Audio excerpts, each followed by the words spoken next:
see many sandcats are out here? Our species spotlight this week is on sandcats. And believe it or not, that is their real name. People always say, what are they called? Yeah, they live in the sand, but that's their name. They're actually sandcats. And their scientific name is Felis margarita.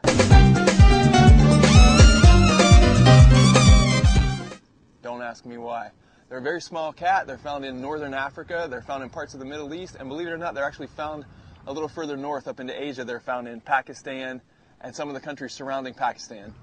And they're one of the smallest cats, and they're not a domestic cat. A lot of times people will ask us on our tour, are they young, are they babies? And they're not. They're full grown at just a few pounds.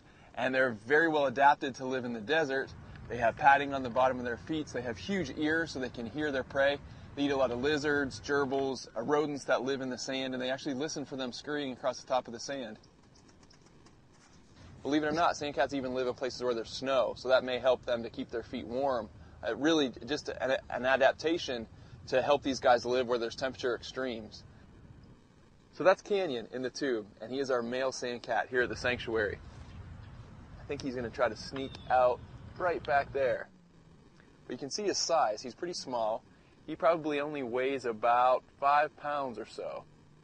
And the places that they do live, the animals that might eat a sandcat would be bigger cats like caracals, or domestic dogs where there's more people in the area, maybe wolves, even foxes. And these guys are small enough that birds of prey could actually go after them as well. What they eat anything from grasshoppers, insects, of course the ones that live in the desert, a lot of times they would be eating lizards primarily as their diet, and definitely rodents. That's probably makes up the biggest part of their diet. The rodents, gerbils, desert rats, things like that. These guys don't have access to water in the desert area, so a lot of times they will get their moisture, they'll get their liquid intake from their prey. So they will consume the body fluids of the animals that they eat, and that will be their liquid intake. And if you think about it, what kind of immune system do you need to live in the desert in these areas?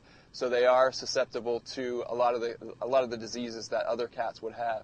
They're not the most hardy animals. We do have a pair at the sanctuary. We have a male and a female, and they are doing very well, very healthy, very hardy. But for the most part, they don't live a long time in captivity.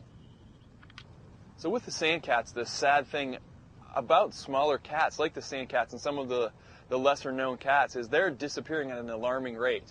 And most people don't even know what a sandcat is, let alone how you can protect the species. And when you think about the bigger picture, really, we need to preserve habitat. And when you preserve habitat for the bigger animals, that in turn protects a lot of the smaller animals like sandcats. And they have a very vital part in nature, and they take care of the rodent problem, and they fill a void where there's no other predators, at least smaller predators, in these desert areas, in these remote areas. So believe it or not, the sandcats are very important.